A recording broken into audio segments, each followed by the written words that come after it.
Hello everybody, back here again for another vlog a day, and today is Friday the 15th, and today was a lovely, beautiful day to be alive. Got up this morning, fairly decent time frame, got up and around, got the dog outside, had to go grab her out of the office, and got my water, my banana, and I actually grabbed 2 bananas. I got a bunch of bananas. I asked my wife to pick up some, and I had picked up some at Costco, and at Costco they're a lot bigger bunch, I guess the hand, what you want to call it. So I ended up with quite a few. So I'm trying to get through them before they get all mushy on me. And we got a chance, we're going out of town this weekend, which I don't know if we're staying somewhere or not, but probably not going to take bananas with me because they do not travel well in a hot car. And it's one of those things, if I stick them in the cooler, they're too cold and they get gross. So there's a chance I'm going to be throwing away some of these bananas anyway. So trying to get them through. So I grabbed a couple bananas, jumped in the hot tub, dog chilled out there, got her fed. Wife got up and around, got off to work. Everything went smooth, hanging out with the dog, everything's going well. Got a few things done around the house. Found out they did get my permit reinstated for my concrete slab, the next step of my garage. So we got that at least going for me. So that's nice. Yeah, I was annoyed by that fact, but it is what it is. So, and then mid-morning or so, I found out the city come by and signed off on it, which I don't know what the hell they did because they're supposed to be there. They weren't here. If they were here, they weren't here very long. And I don't know if they drove by in the truck and just signed off on it because it's all about money.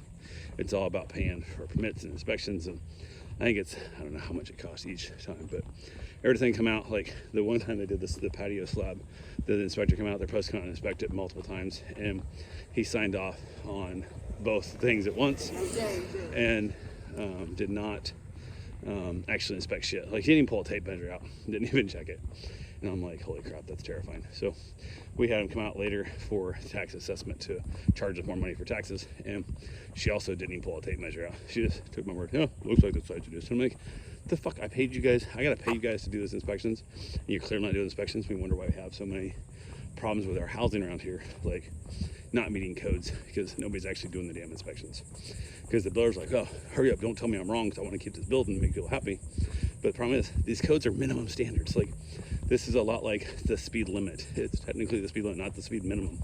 Most of you guys feel like the speed limit is the minimum you can drive. Because if it's 70 and you're driving 69, people behind you are flashing their lights and honking their horn at you. But that's, according to the thing, the limit. These are standard minimums. So you have to have at least 9 inches of insulation or whatever the hell it is, or shear load of X amount of nails or screws. And the minimum is you gotta have at least, 2 per field, of shear strength. But then you guys are like, 1.5 per field is plenty good enough. No, they said the minimum to keep you from dying in a hurricane is this.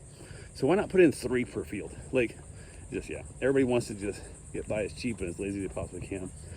Nobody wants to overbuild. My thing is, where the standard minimum is for the code, I need at least double that. Like, if they're calling for R19 insulation, I want R30 insulation at least. I want 50% better for everything. But who cares? It is what it is. So, and I'm getting that on my slab. Actually, my slab's gonna be deeper than what everybody recommends, and so on and so forth. And I don't care. I'd rather pay a few bucks more. Have it, I don't want to meet minimums. I'm not a minimum guy. Nothing in my life is minimum. I don't want to live my life just getting by. So it is what it is. But they signed off on it. Reached out to the concrete guy. He says hopefully next week they'll pour.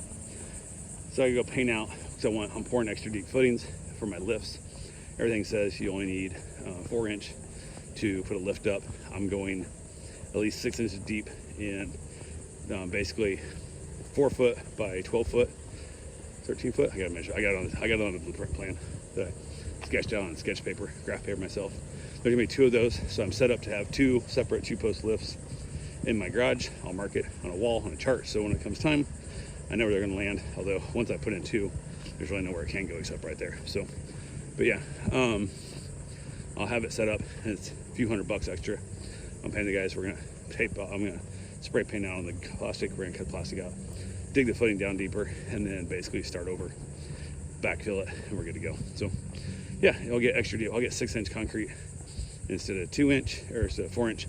So my theory is if we have some shallow clods or whatever, there's a chance we might have some thin spots. I don't want to risk my life with thin spots. So got a feeling we're going to be at least 6 inches there, maybe even 7-ish. I want to make sure I have all the anchoring power I can get because I'm putting in like 11,000 pound lift, and someday I might have a giant load in there. I don't want to take a chance of it falling over. So yeah, that's exciting. Decided to take the dog. I've been fostering back. Excuse me. So on the way back road, we wanted to go do some stuff this weekend, not to worry about her being here and, you know, getting back and having to rush home and stuff. So went ahead and took her back and reached out to the owner. She's like, yep, this time works. We originally were going to take her back in the evening, and once we dropped her off, then go out and grab a bite to eat or a drink or something over in the land area. And wife decided she didn't want to do that. She wanted to stay local here. We got that little, I don't know, summer sips or whatever it is contest we're doing. You can win prizes if you drink all the drinks at all the different bars around. So I was like, that's cool. So I went over there early instead, and which not a big deal, but it's like 45 minutes an hour with traffic, so probably closer to an hour. And got over there, dropped the dog off, and drove back. And on the way back, on the way over there, we reached out to the lady and said I was coming over, and she kind of, for a woman who isn't willing to keep her dog, for a woman who let her dog, lack of a term, get ruined, it's kind of being a little shitty with the whole fact of like bringing the dog back. She was going to take her back again in the future, and I'm like, possibly. Got some other thing to do about it and some thoughts, because she's definitely not the perfect dog here for me in the world. Part of me thinks maybe I'll foster her for a while until I can find a better home, but she's got a few issues that makes it less likely to find her a home. She's well over halfway through her lifespan. So when you only get 8 years on average on a Dane, and she's already 5 into it, like people, and this is the expensive 5 and the less fun 5, the puppy 5, and that is where the fun's at. And people much would rather have that. And one of the reasons you put up with the last 5 or last 4 or last 3 or whatever it is, or last 2, is because you have all the joy and the love, and the memories of all the great times when she was a puppy. So yeah, and then she basically had said, I'm willing to take her this weekend, but you can't be bringing her back and forth. It's too confusing for her. I'm like, bitch, you're to be late because we want to get stuff moving. She's not moving until December. She wants her dog out of the house by the 1st of September, like, and doesn't want to come back ever again, kind of thing. And I'm like, bitch, you're being a little demanding for somebody who is kind of, the other option is take it to the humane shelter where she's going to be stuck in a cage forever. And since you've taught her it's a great idea to jump on people, it's probably not going to get adopted. So I was annoyed by the text, and I'm like, whatever. So finally show up, find her house, big, beautiful house, 700 grand, whatever, type, on 1 acre of land, which I'm like, oh, how great is that? You got an acre of land, have a big ass run and stuff. This would be cool. Get out, meet her and her son. Son's little, barely talking. Only heard him say hi a bunch of times, so don't know the ages. And I was like, whatever. And as we went in, took the dog food in and stuff, and she didn't let him off leash in the house. I was like, that's fucking weird. I'm like, let your dog go free. Like, what's going on? She brings him back out. I was like, oh shit, what are we doing here? So we came back out and we were talking a little bit. And as we were chatting, and he goes to sniff the son, and the son curls away in complete like scared to death of this dog. This kid's, I don't know, 3-ish probably, something like that. Saying old enough to say hi, kind of thing. So I'm like, walk around good. And I'm like, what the fuck? She goes, oh yeah, the kids don't really like her. And I'm like, fuck, that kid looks like he's 3. Like, which is fucked up because that's when she stopped bringing the dog to me. It was about 3 years ago. And I'm like, so you've ruined this dog for 3 years. Like, literally, you've told your kids it's fine to be scared of this dog. Like, it's bullshit. And the grandmother, who also lives there, has like little wiener dogs and shit. Kids seem fine with them damn little things. But because you didn't teach your dog not to be knocking the babies over and stuff, now we have a thing. So we go around the backyard, put the dog in a little fenced-in area that's not much bigger than my master bathroom, And he's like, oh yeah, she got a racetrack built out there, you see. Because she's fucking bored out of her goddamn mind. She's pacing the whole fucking yard. And it looks like a screened-in patio area, which may or may not be every time I did not look that close. And a doggy door that looks too small for that big of a goddamn Great Dane. So I don't know if she's allowed to do the doggy door or if she's trapped out there all day. I do not know, but I was really not fucking happy with it. Like, I was pissed. So you got a dog that you won't have around your children, so you keep isolated, because she told me, well, she can't have her own space over here, blah, blah. For 3 years, your dog's been basically isolated, but yet you want me to agree to take it on forever and be responsible for this dog when you've had it. Well, you could have given away to me 3 years ago when the dog was awesome back when I used to watch it all the time, and that dog was well trained, the dog was good, the dog was great with other animals. I could have had the last 3 years that dog being socialized on a regular basis. Instead, now I have a dog I can't trust around other dogs, which is not a dog good for me, because I have new dogs coming in all the damn time. So it's terrifying. I reached out to everybody I know. Nobody wants a dog because it's old as shit and isn't very well trained. So yeah, it is what it is. It made me sad. It really did. And I'm not sure I don't know if it's my responsibility to take on this task of this. And it's been weighing on me. It's been bugging me a lot in my head. I haven't made my mind up yet. So yeah, which sucks. I really hate overthinking it. It comes out in like pain, comes out in, upset stomachs. I have a lot of issues when I have stress, and this shit is stressing the shit out of me. And between that, my garage, and a bunch of other crap going on, a friend of mine, she's going through some shit. So divorce, she needs to pass a test to get her, so she can start working again, state test, whatever she got to take. And she failed it once. She went to take it today, which she failed again, exact same score, which is also ridiculous. I'm like, goddamn. So yeah, so I'm worried about her, worried about shit, which sucks. So I'm not sleeping great and anything else, but it is what it is. So get back home. On the way home, I stop in at a place called Longleaf Pine or Long Pine Preserve or something. Go for my run, and it's like immediately, like 20 yards in, it's from the parking lot. It is straight flood water. Like at one point, I'm literally up to my knee in water, and I just give up. I'm like, it's too much. If I end up running well over 10 out and back on it and stuff, I was supposed to like a loop, and the trail just got like so wet and so gross, and deep spots, and the water's so tan I can't see it. So I don't know how deep it is, and I almost didn't fall, and I'm just like, I'm over this. I'm like, I'm all done. So turn around, go back, which sucks. It's actually farther than what it would have been. People are dumb. Their yard sale sign has the arrow pointing across the street. Not where the actual yard sale is, but people don't know how to work arrows. So gave up, head back, and I was like, no big deal. Get back, and it's been raining when I first took off, since even flooding worse and shit. It's like ridiculous. So if I get back, get home, get the car, drive back, and jump in the hot tub, throw my ice into the ice bath, jump in the hot tub for a few minutes. Wife had got home, like as I'm grabbing the ice out of the garage, put it in the ice bath, and then grab my ice bath, grab a shower. Asked her if she still wanted to go out. She said yes. So we jumped in the car, head out, and ended up downtown. We took her car, so we got the top down. And there's every once in a while there's a little bit of panhandlers around and stuff. And as we pulled up near the stoplight where the panhandler is, I noticed she moves her phone over and sets on it, so it's underneath her inside leg, so it's closer to the car. And it makes me sad. I'm like, we live in a very prosperous area, very expensive living, and you should not have to feel like you have to hide your cell phone. And with what we pay in taxes and shit, we should not have to feel like we have to hide our cell phone in our car from people on the street. So yeah, we talked about that. I'm like, that's one of the concerns I have about her driving a convertible every day. And she also agreed it's a concern of hers is too, which sucks. But yeah, so I'm not real happy about that. But what are you gonna do? Aside from moving out in the woods, where now you gotta watch for bears and shit, whatever. So yeah, there's always the fun. So we go downtown, we end up finding one of the spots. It's mostly a restaurant that also has a little bar.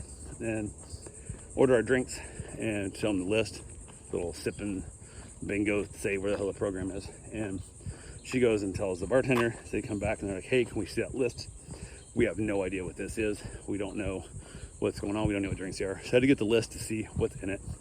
So she just makes up about how much each one should have in it for the bitters and I'm just gonna guess. So we have on a sheet of paper, part of the program that you can win prizes on is we're gonna make it up. So if I went back tomorrow or next month and had it made again, it won't taste the same.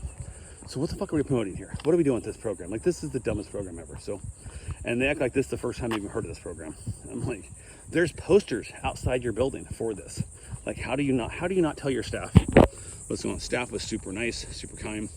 Had a lot of people on staff. Holy crap, they had so many people at that restaurant. Like, there was more employees working than there were customers in there eating and drinking. And I don't see how you make a profit at, because the restaurant business is hard to make a profit at with cost of everything, cost of rents and shit, insurance and stuff is through the roof. And how you have more employees working than you have customers makes no sense. All I hope is it gets really, really busy in the evening, or they're doing a shit ton of to-go orders, which this place just seems way too fancy to be doing a lot of to-go orders. So I don't get it. But yeah, finally got our bill. And again, no idea the price is going to be, because they've never made these drinks before.